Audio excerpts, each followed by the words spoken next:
Hi guys! Good morning! Sobrang kapal na naman ng snow namin this morning guys. So kailangan na naman maglinis ng sasakyan. Pero hindi naman siya yung frozen talaga na matigas na snow. Ito yung magandang snow guys na gawing snowball and snowman. Kasi ano siya, hindi siya yung sobrang dry. So yan magiging bola na siya. Aalis tayo today pero hindi malayo. Diyan lang sa malapit sa Koski Cartano. Kasi kukunin ko dun sa post office yung aking parcel. So, meron tayong pa-parcel guys. And mag-unboxing tayo today ng mga napamili namin online. Nag-melt na yung snow guys kahapon. As in, melt na talaga. Pero ngayon, snow na naman ulit. Pero I think pag may melt lang siya, I don't know kung lilinisin ba ito ni Nico today or hindi na. Kasi kung mag-melt lang siya, okay lang. Pero kung mag-stay kasi siya guys na ganyan dyan, na hindi mo siya nilinis. So, maglulubak-lubak yan pag nag-frozen. Pero pa spring na talaga dito sa amin, meron kaming tinatawag na takatalvi or yung balik sa winter. Kasi pabalik-balik yung snow.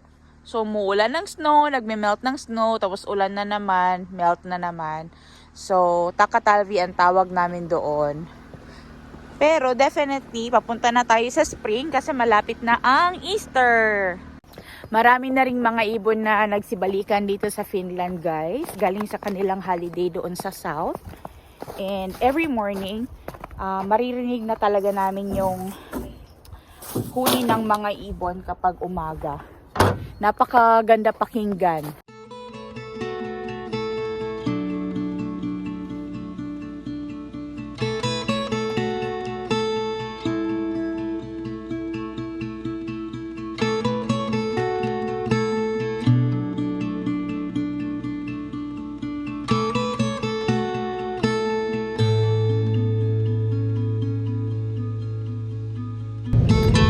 Koski Cartano. Daddy say hi! So, andito na kami guys sa Koski Cartano. Ito yung isa sa pinakamalapit na post office dito sa amin. So, kinukuha na lang yung aking item doon sa kanilang storage. So, yun na. Yo. So, yun na. So, yan na yung ating parcel. Is it heavy?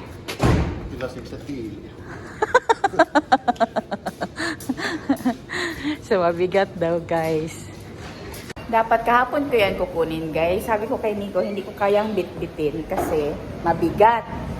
Buti na lang today, hindi siya nagpunta ng forest, kaya nakuha namin. Dito na nga ako ngayon sa bahay. So, i-unbox na natin itong malaking kahon na meron ako dito. Ito yung box. So, ito guys is Haviki Ruwaka din ito and mga gamit sa bahay na hindi naman talaga siya for me na nasisira or matagal talaga siya nasisira. Kapambahay dyan tayo ng tirada guys. So ito yung kahon ng Mart Smart. Binili ko to online guys. So ang mga laman nito is mga pagkain and mga gamit sa bahay na kailangan ko. So isa ito sa paraan na nakakatipid ako dito sa Finland. Actually, this is not the first time na bumili ako sa Mart Smart. Yung Mart Smart po is nagtitinda sila ng mga Haviki Ruwaka as well as ng mga goods na malapit na siya mag-expire. Meron din sila mga gamit and mga gamit sa bahay, mga sabon, mga pagkain na expired na rin. Pero pwede pa talaga siyang makain and magamit and mabibili mo siya online. So, meron ding application ang Mart Smart. Hindi ito paid or ano guys ha, or campaign or what. Pero gusto ko lang siyang sabihin kasi isa ito sa mga paraan na makakatipid ka talaga dito sa Finland sa pamamagitan ng pagbili ng mga Haviki Ruwaka online. So, itong Mart Smart and meron ding isa yung Fixo Ruwaka. So, this time, bumili ako sa Mart Smart kasi meron sila ng mga gamit na or mga gamit sa bahay na kailangan ko. And I think malaking katipiran sa akin yon kasi nung tiningnan ko yung aking resibo, sobrang malaking tipid talaga. So, i-unbox natin to anong laman nitong ating Mart Smart na box. So, buksan na natin guys. So, ito yung Mart Smart Mo Tatos na box. So, unbox natin ano yung mga laman nito guys.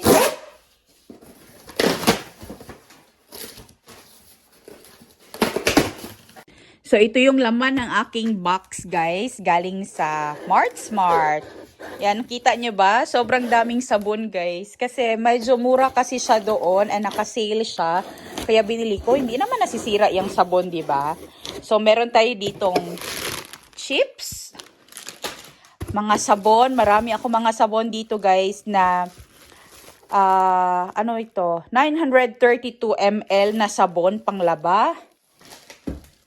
Lalabas ko yung mga sabon. Marami ito mga sabon na binili ko. 3, 4,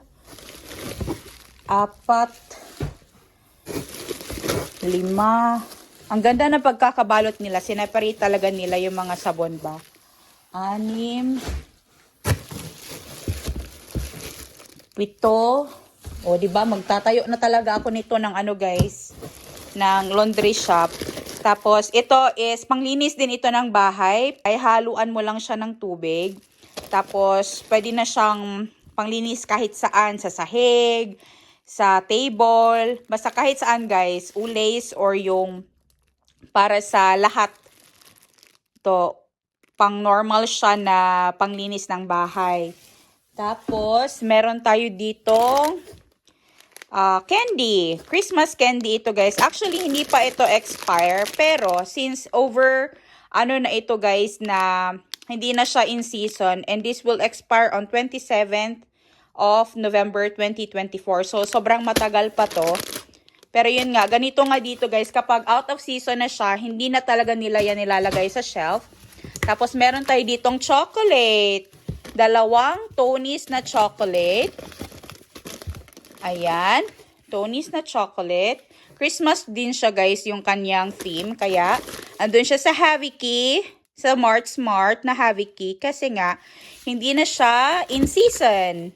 Ito. 2 ito, guys. And, meron tayo ditong Caprice wafer na chocolate hazel cocoa cream. Ito, 2. Kailan ito mag-expire? Tingnan natin. Sa May 2024. So, malapit na siyang mag-expire. Kaya, andun siya sa Mart Smart. So, ilabas ko muna to. Tapos, meron tayo ditong pasta. Tapos, another na panglinis. Another kind of pasta. Fusilli. Ito is, matagal pa ito mag-expire, guys. Sa 2027 pa siya mag-expire. 11th ng January 2027 siya mag-expire. Tapos, another pasta. Kasi ito yung mga binili ko, guys. Kasi madalas talaga kami nagpapasta dito sa bahay. Tapos, maramihan ito sila na magbenta ng mga pasta. Kasi, parang nakaset yun. Parang 3 pieces. Parang 4 euro lang siya. Nakalimutan ko na. I don't know kung meron ba ditong resibo. Pero papakita ko mamaya, guys, or ilalagay ko lang siguro sa screen yung resibo. Ayan, no. So, hindi pa ito mag-e-expire. Sa January 2027 pa ito mag-e-expire. Ayan, 3 bags ng pasta. Pang-apat na bag. Tapos, meron tayo ditong sabon na tablet siya. Ilalagay mo lang siya sa washing machine. So, hindi siya powdered. Naka-tablet yung kanyang form. Bumili ako nito kasi mura ito doon sa Mart Smart. Meron pa pala ditong sabon, guys. Ito sabon.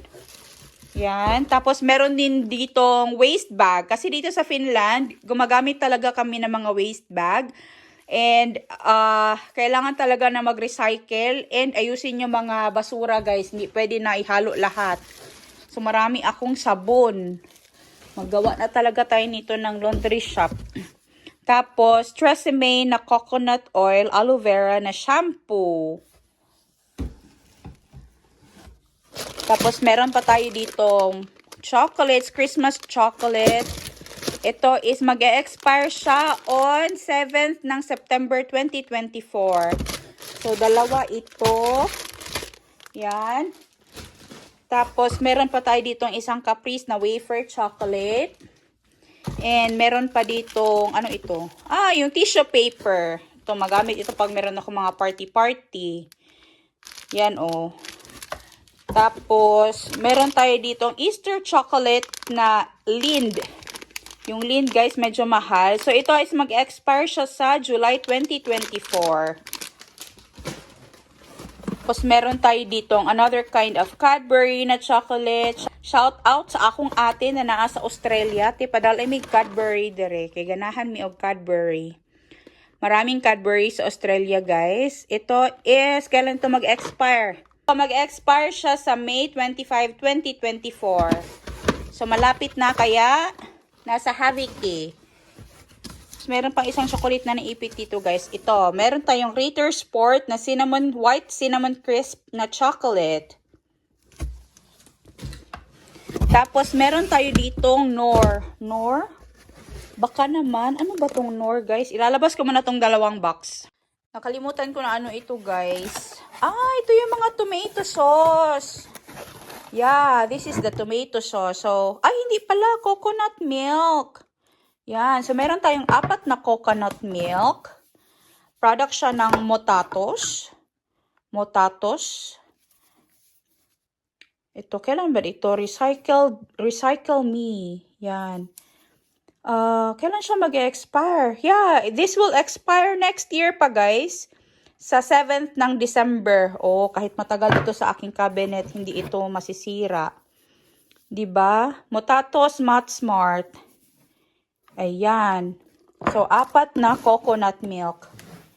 Yes, 4. Tapos, ano itong box na to na Knorr, guys? Nakalimutan ko. Ito yata yung mga noodles. Teka, buksan ko muna to. Paano ba to buksan? Yeah, so ito yung mga noodles, guys, na tomato and paprika. Marami pala ito. 2, 4, 6, 8. Parang 12 pieces or 10.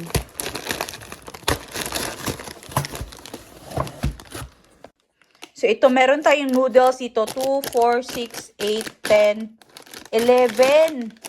11, 2, 4, 6, 8, 10. 11 nga siya. 11 pieces ng noodles, guys. So, ito siya, Knorr noodles, tomato, and paprika. Ayan. Tikman ko nga ito. Hindi pa ako nakatikim nito, guys. So, kailan ito siya mag-e-expire? Naka-isang box siya, guys. Wala man nakalagay. Baka dito nakalagay yung expiration. Nakalimutan ko na eh. Kung andito. Yun. Ayun, mag-e-expire siya this month.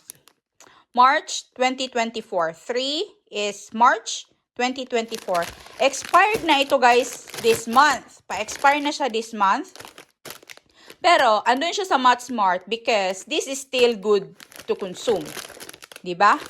Kahit na yung ano niya is, yung expiration day niya or yung best before siya is this month na ng March, andoon pa rin siya sa Mat Smart because yung Mat Smart is sinisave talaga nila yung mga food na pwede pa talagang makonsume. Yung lahat ng binili ko, guys, is dito ko siya sa Mat Smart binili. Actually, meron ding isang place which is yung Fixo Ruwaka, pero this time sa Mat Smart ako bumili. So, tingnan natin how much ito lahat, itong mga binili ko doon sa Mat Smart. Ito yung mga binili ko doon, guys, sa Mat Smart.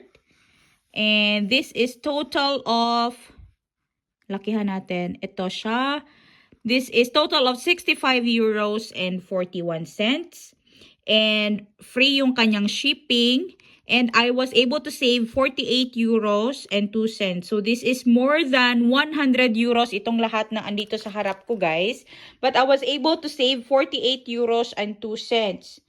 'Di ba? Sobrang laking tipid din 'yon. And maramihan tayo maglaba ngayon, guys. Sobrang dami kong sabon. Ayan. So, may mga sabon ako.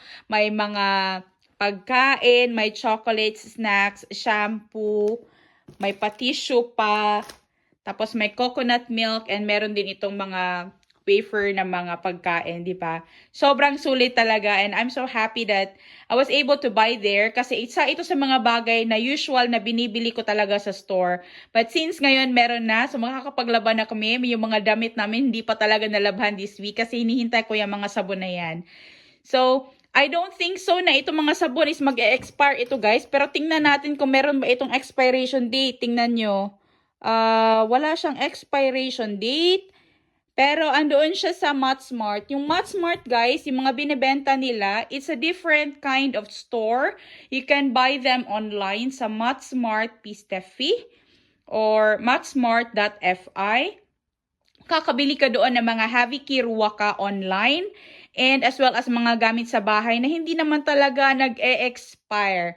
So, like itong mga chocolates guys, meron siyang expiration date pero sobrang tagal pa. Ayan sa September 7 pa siya mag-expire. September 7, 2024. Yung Matsmart guys, it's a different kind of store because they are selling products na expired or expire pa lang. And you can also buy a lot of items there na for a cheaper price. It's a different kind of store because they are advocating for reducing food waste. Kasi itong mga noodles na to, di ba? Kita nyo, expired na ito this month. Pero andun siya sa Matsmart because this kind of food are still edible and hindi siya nakakalason, excuse me. Binibenta nga ito online guys, ito sa Finland. How much more pa yung mga pagkain na nabibili doon sa Havi Kiruwaka Paikka na everyday naman natin siya nabibili. And that same day din siya na nag-e-expire. Sobrang laking tipid talaga ito sa akin guys kasi isipin nyo yung mga sabon. Mahal din yan talaga dito sa Finland. Pero I was able to save a lot of money through buying from the food waste or doon sa Matsmart. I hope dyan din sa Philippines yung mga store natin dyan magkaroon din sila ng mga program na yung pag mag-sale sila ba parang hindi man madaya dapat mag-sale no. Yung sale talaga na sale, yung totohanang sale talaga. Kasi dito sa Finland, ganun sila guys. Hindi sila nandadaya kapag sale talaga. And ito is napakalaking katipiran talaga sa akin. Anyways guys, marami akong labahin and marami na akong sabon ngayon na pwedeng gamitin. Remember not to waste food. Don't forget to like, share, and subscribe to our channel. I will see you next time. Hey, hey! Guys, lami kayo ang chips guys. It's a mindset shift. Sarap ng chips guys. Kain tayo. Happiness is the key to success. Guys, daghan kay kog labuhon nun sa tinuod lang. So, I'm so happy na marami na akong sabon. Makaganda ng box ng Matsmart guys kasi meron silang mga messages like ito. No waste. Hooray! A box of great stuff serving a greater purpose.